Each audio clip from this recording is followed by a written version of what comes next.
माँ दुर्गा की कथा अनेक रूपों में प्रचलित है, लेकिन सबसे प्रसिद्ध कथा महिषासुर वध की है। यह कथा 10 मिनट में इस प्रकार सुनाई जा सकती है। महिषासुर वध की कथा।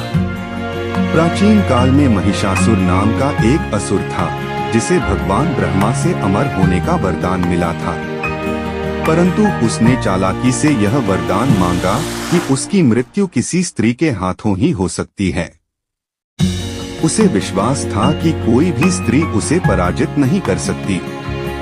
वरदान पाकर महिषासुर ने पृथ्वी, स्वर्ग और पाताल पर आक्रमण कर दिया। उसने देवताओं को पराजित कर स्वर्गलोक पर अधिकार कर लिया। पराजित देवता भगवान विष्णु और भगवान शिव के पास गए और उनसे सहायता मांगी। तब सभी देवताओं ने अपने तेज को एकत्र कर एक दिव्य शक्ति का निर्माण किया, जो देवी दुर्गा के रूप में प्रकट हुई। माँ दुर्गा का रूप अत्यंत तेजस्वी था। उनके 10 हाथ थे, जिनमें प्रत्येक देवता ने अपने अस्त्र शस्त्र दिए। शिवजी का त्रिशूल, विष्णु जी का चक्र, इंद्रदेव का वज्र, वरुणदेव का शंख आदि।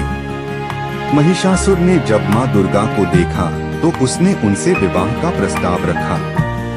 माँ दुर्गा ने मुस्कुराते हुए कहा, यदि तुम मुझसे युद्ध में जीत जाओ तो मैं तुमसे विवाह कर लूंगी। इसके बाद माँ दुर्गा और महिषासुर के बीच भयंकर युद्ध हुआ। महिषासुर ने अनेक रूप धारण किए, कभी हाथी, कभी सिंह, तो कभी भयंकर राक्षस, लेकिन माँ दुर्गा ने हर रूप में उसे पराजित किया।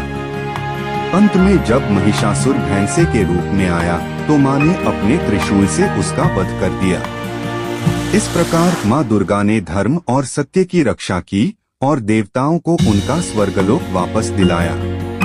तभी से माँ दुर्गा की पूजा हर वर्ष नवरात्रि में की जाती है।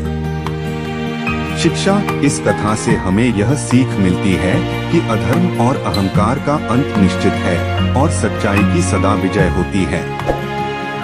माँ दुर्गा शक्ति, साहस और भक्ति की प्रतीक हैं और हमें सिखाती हैं कि किसी भी संकट का सामना धैर्य और शक्ति से करना चाहिए। जय माता दी।